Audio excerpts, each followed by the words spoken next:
There's a peculiar magic that cloaks graveyards in the moonlit hours, the kind of enchantment that draws both the living and the dead into its web. The allure of the unknown, the whispers of forgotten souls, and the chilling embrace of the dark make it a place where curiosity wars with trepidation. As I recount the harrowing events that transpired on that fateful night amidst the tombstones and shadows, allow yourself to be drawn into this tale, unable to resist the chilling pull that beckons you. The moon hung low in the inky sky, casting an ethereal glow over the weathered tombstones that stretched out like sentinels.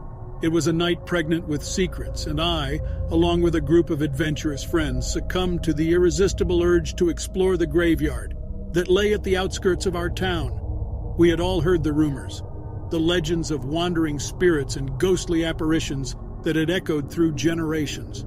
As we ventured deeper into the graveyard, an uncanny hush descended, muffling even the rustling leaves and the distant sounds of the town. Shadows stretched and danced around us, the moonlight playing tricks on our senses. We shared nervous glances, our bravado cracking under the weight of the eerie atmosphere. A chill ran down my spine as I noticed a particularly weathered headstone that bore no name, only an epitaph carved in elegant script. "Those who seek shall find, but what they find may seek them in return." It was a cryptic warning, but it only fueled our determination to unravel the mysteries that lay ahead. As the clock struck midnight, a thin mist began to curl around the tombstones as if the very air had grown somber. The moon's light wavered, and an uncanny darkness seemed to cling to the edges of our vision. It was then that I heard it, a soft, mournful melody that seemed to drift from beyond the veil of the world, carried by a breeze that should not have existed. "Did you hear that?" Lisa, one of my friends, whispered, her voice barely audible. We strained our ears, and there it was again, a melody that tugged at our hearts, evoking a sense of sadness and longing that was impossible to ignore. Without a word, we followed the haunting tune, our steps guided by an invisible hand that seemed to have taken hold of our very souls. The mist thickened, wrapping around us like a shroud, and the tombstones themselves seemed to shift and sway to the rhythm of the melody. Whispers began to rise from the earth, faint voices that carried tales of regret, love, and despair. The graveyard was alive with the stories of those who rested beneath its soil, and we were captivated by their spectral lament. As we reached the center of the graveyard, the melody reached its crescendo, and there, bathed in an eerie light, stood a solitary figure, a woman in a flowing white gown, her hair cascading like midnight waves. Her eyes were pools of darkness, and her voice, when she spoke, carried the weight of centuries. "Welcome, seekers of the unknown," she intoned, her voice a haunting echo. "You have come to the realm where life and death converge, where the boundaries between worlds are thin." We were frozen, caught between awe and terror. She spoke of promises broken, of love lost, of the regrets that bound her and others like her to this place. The mist thickened, swirling around us, and the voices of the dead grew louder, a cacophony of memories and pain. "You can join us," the woman whispered, her voice a seductive lure. "Embrace the eternal night, and you shall know the secrets of the beyond." The temptation was palpable, the allure of the unknown almost overwhelming. But amidst the haunting melody and the whispers of the dead, a voice from within me screamed to resist.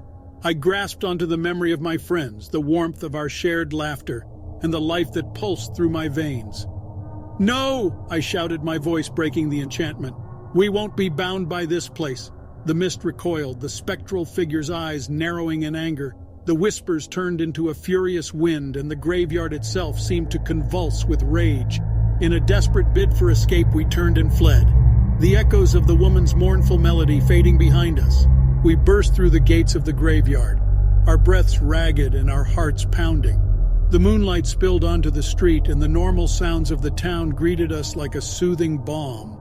As dawn's light broke over the horizon, we realized that we had escaped the clutches of the graveyard, the enchantment, and the souls trapped within. Dear reader, as I recount this tale, the echoes of that haunting melody still linger in my ears, a reminder of the boundary we skirted between life and death. The graveyard stands as a testament to the mysteries that lie just beyond our understanding, a place where curiosity can lead to a fate far darker than we could ever imagine. So heed my warning and remember the chilling elegy that played out amidst the tombstones, a song of the midnight rest that may forever haunt your dreams. Weeks passed since that harrowing night, yet the memory of the graveyard's eerie enchantment continued to weave its tendrils into my thoughts. It was as if the mist and the haunting melody had etched their marks upon my very soul, leaving an indelible impression that refused to fade. The whispers of the dead echoed in the quiet moments, reminding me that the boundary between life and death was far more porous than I had ever believed. My friends and I tried to resume our normal lives, but an unspoken bond had formed between us, a bond forged in the crucible of that cursed graveyard. We met often, sharing stories and fears, trying to comprehend the inexplicable events we had witnessed. We had escaped the grasp of the graveyard, but its presence lingered like a shadow that refused to be dispelled. One evening, as twilight settled over the town, I received a message from Lisa. She insisted that we return to the graveyard to confront the secrets we had unearthed and lay them to rest once and for all. Though I was hesitant, the curiosity that had drawn us there in the first place gnawed at my thoughts. Reluctantly, I agreed. As we gathered at the gates of the graveyard, the air grew thick with tension. The mist had returned, shrouding the tombstones in an otherworldly haze. The moon, full and heavy, cast an eerie glow over the scene. Lisa, Mark, and I exchanged apprehensive glances, each of us wondering if we were making a grave mistake. With a collective breath, we stepped over the threshold into the heart of the graveyard. The melody began to play once more, haunting and sorrowful. But this time, instead of drawing us further in, it served as a grim reminder of what we had overcome. "We have to face this head-on," Mark declared, his voice determined. "We can't let the past hold us captive."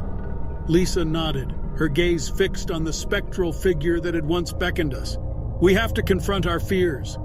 As if responding to our collective resolve, the mist swirled and coalesced, forming the spectral woman once more. But this time her eyes held a mix of curiosity and respect. "You return willingly," she said, her voice less ethereal, more human. "Why?" "We want to understand," I replied, my voice steady. "We want to know why this place holds such power." The woman's expression softened, and she gestured to the tombstones around us. "These are stories left untold, lives left incomplete. This graveyard is a sanctuary for those who have been forgotten by time, but still cling to the threads of existence." Lisa stepped forward, her voice gentle. "But is this the only way for them to find solace, to find closure?" The woman regarded us thoughtfully. "Perhaps not, but sometimes the threads that bind us to this world are too strong to break. We offer comfort to those who need it, even if it means existing on the fringes of life and death." Mark stepped up beside Lisa, his expression resolute. "We understand that now, but we also understand the importance of living our lives fully. We won't be swayed by your enchantment again." The woman's eyes sparkled with a mixture of melancholy and approval. "You have faced your fears and found your strength. You may leave this place, but remember, the boundary between our realms is thinner than you think." With a final nod, the woman faded into mist, leaving us standing amidst the tombstones and shadows. The melody ceased, replaced by the rustling of leaves and the distant sounds of the town. As we walked away from the graveyard, I felt a mixture of relief and gratitude. We had confronted the unknown, unraveled the mysteries, and found a way to honor the past without being consumed by it. Time passed, and the memory of that night eventually became a story we shared with cautionary undertones. The graveyard remained a place of quiet reflection for those who visited, and the enchantment that had once held us captive seemed to have loosened its grip. Dear reader, as I conclude this tale, I reflect on the lessons learned amidst the tombstones, the importance of facing our fears, the power of friendship, and the delicate balance between the realms of life and death. The graveyard remains a place of intrigue and mystery, a reminder that curiosity can lead to both illumination and darkness. So take heed and remember that every step into the unknown comes with consequences, whether they be wondrous or haunting.